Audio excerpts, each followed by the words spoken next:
మీ ముందుకు ఇంకో విషయానికి వచ్చాము. తెలుగుదేశంలో ఉంటూ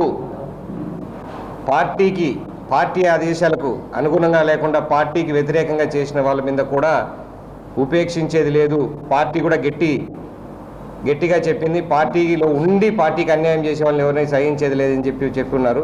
నిన్న కూడా మా జిల్లా అధ్యక్షుడు శ్రీనివాస్ రెడ్డి గారు కూడా ఈ మాట మీద చెప్పారు. ఆయన చెప్పిన మాటల్లోనే పార్టీకి అన్యాయం చేసిన వాళ్ళని ఎవరిని కూడా పార్టీలో ఉపేక్షించేది లేదని చెప్పారు.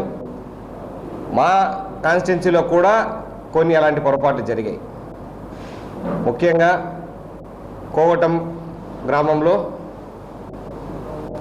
మా పార్టీలో మొన్నటిదాకా వేరే కాన్స్టిట్యున్సీకి ఇన్ఛార్జిగా ఉన్న ఆయన కూడా వాళ్ళ నాన్న ఇద్దరు తెలుగుదేశంకి ఓట్లు వేయొద్దు అని బూతుల దగ్గర బయట కూర్చొని ప్రతి ఒక్కరిని భయపెడుతూ వచ్చే ఓటర్లందరినీ కూడా నువ్వు ఫ్యాన్కి వేస్తే ఓటుకు పో, లేకుంటే బయటికి పో అని చెప్పి సైకిల్ గుర్తుకు మనకు ఖచ్చితంగా వేస్తారని తెలిసిన వాళ్ళందరినీ ఓటుకు కూడా రాకుండా చేసిన పరిస్థితి. ఆ పరిస్థితిని మేము అధిష్టానం దృష్టికి తీసుకెళ్ళాము. మా అధ్యక్షుని కూడా చెప్పాము, మా జిల్లా అధ్యక్షునికి. వాళ్ళందరి మీద కఠిన చర్యలు తీసుకుంటుంది పార్టీ అని చెప్పి ఆశిస్తూ ఉన్నాం. ఎక్కడెక్కడ లేని వాళ్ళు, ఎవరెవరో సంబంధం లేని, పార్టీకి సంబంధం లేని వాళ్ళు కూడా ఈ అరాచక పాలన అంతం కావాలని చెప్పేసి తెలుగుదేశం గెలవాలని చెప్పి సహకరిస్తున్న తరుణంలో సొంత పార్టీలో ఉండి ఇలా చేయడం చాలా బాధాకరం.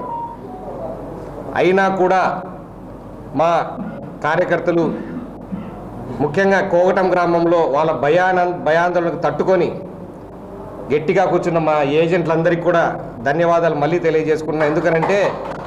ఎందుకనంటే 40 ఏళ్ళుగా అక్కడ వేరే వాళ్ళు ఏజెంట్లకు కూర్చునేది లేదు.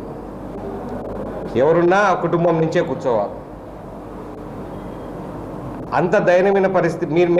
మేము కాదంటే మీకు ఓటు రావు, మిమ్మల్ని కూర్చోబెట్టం, ఎవరిని మీకు అసలు ఓటు వేయమన్న పరిస్థితిలో ధైర్యంగా వాళ్ళందరినీ అంటే బంధువులు ఉన్నారు, మిత్రులు ఉన్నారు, మేము ఖచ్చితంగా కూర్చునేదే. తెలుగుదేశం తరపున పోరాడతాం. మాకు తెలుగుదేశం పార్టీ రావాలా అన్న వాళ్ళ తెలుగుదేశం మీద ఉన్న ఒక అభిమానంతో వాళ్ళందరూ గట్టిగా కూర్చోడం జరిగింది. వాళ్ళు భయపెట్టిన బూతుల్లోకి పోయి మీ కూనీలు జరుగుతాయి, ముందు భయపెట్టింది వేరు, బూతులో కూర్చున్న తర్వాత భయపెట్టడం వేరు. బూతులో కూర్చున్న తర్వాత కూడా మీరు ఊరికి దాటి ఎట్లా పోతారు, ఇది జరుగుతాయని భయపెట్టిన పరిస్థితి. బాధాకరం ఏంటంటే మన పార్టీలో ఉన్న వాళ్ళే ఆ మాటలు అనడం ఇంకా బాధాకరం. ఆ దారుణాన్ని కూడా మన వాళ్ళు ఒత్తిడి తట్టుకొని ఖచ్చితంగా బూతు జరిపించినందుకు వీళ్ళందరికీ ప్రత్యేక కృతజ్ఞతలు తెలియజేస్తా ఉన్నా. ఒకసారి ఇలా జరిగితే ఇక ఈ ప్రజాస్వామ్యంలో ప్రతిసారి కూడా ఏ బూత్ అయినా కూడా ఖచ్చితంగా ఫ్రీ పోలింగ్ జరగాలనేది మా ఆశ. దానికి సహకరించిన ఎస్పీ గారికి, పోలీస్ సిబ్బందికి మరి ప్రత్యేక ధన్యవాదాలు. కారణం అంటే అది చెప్పుకుంటా పోతే చేసిన దాష్టికాలు చాలా ఉన్నాయి. భోజనాల దగ్గర భోజనాలు పెట్టి అందరికీ భయపెట్టడం, భోజనానికి రాని పెట్టడం, మీరు ఓటేయడానికి పోతే మేము ఒకవేళ వేస్తే మీరు ఫ్యాన్కి వేయాలా, మాకు చూపించేయాలా, మేమే వస్తాం మీతో పాటు. అంటే ఇంకా ఆ కాలం దాటి రాలేదు. వీళ్ళు ఇంకా ముందుకు పోవాలని ఆలోచన లేదు. ఎంతసేపు ఉన్నా మేము ఉండాలని. ఇంతకుముందు వాళ్ళు కూడా మాకు టికెట్ రాకపోతే మిమ్మల్ని ఓడిస్తామని చెప్పి కూడా చెప్పున్నారు. వాళ్ళని నమ్మకుండా మేము ఈరోజు ఏజెంట్లు పెట్టుకోవడం మాకు చాలా మంచిదైంది.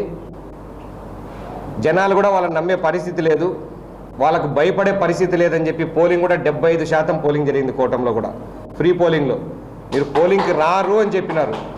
కానీ ఏజెంట్లకు కూర్చోబెడితే ఊర్లో లేని వాళ్ళు తప్ప ఊర్లో ఉన్న వాళ్ళందరూ 95% పైన, ఊర్లో ఉన్న వాళ్ళలో 95% పైన పోలింగ్ జరిగింది. 75% పోలింగ్ జరిగింది అక్కడ.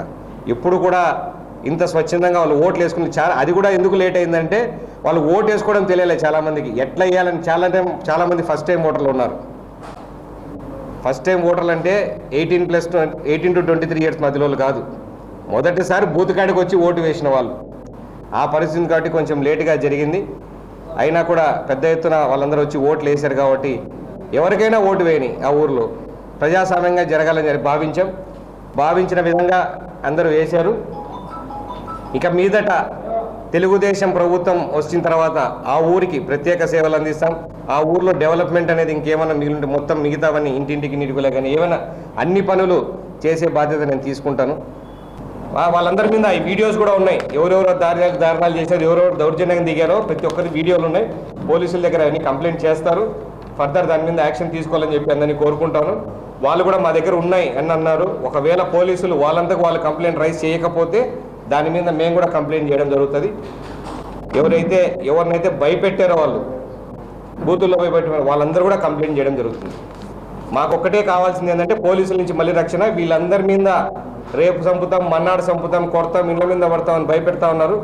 కానీ ఎస్పీ గారు మాత్రం అలాంటివి ఏం జరగకుండా మేము జాగ్రత్తలు తీసుకుంటామని చెప్పినారు. కాబట్టి వీళ్ళందరికీ కూడా పోలీసులు అండగా ఉండాలని చెప్పి మరొకసారి మీ ద్వారా తెలియజేసుకుంటా ఉన్నాను.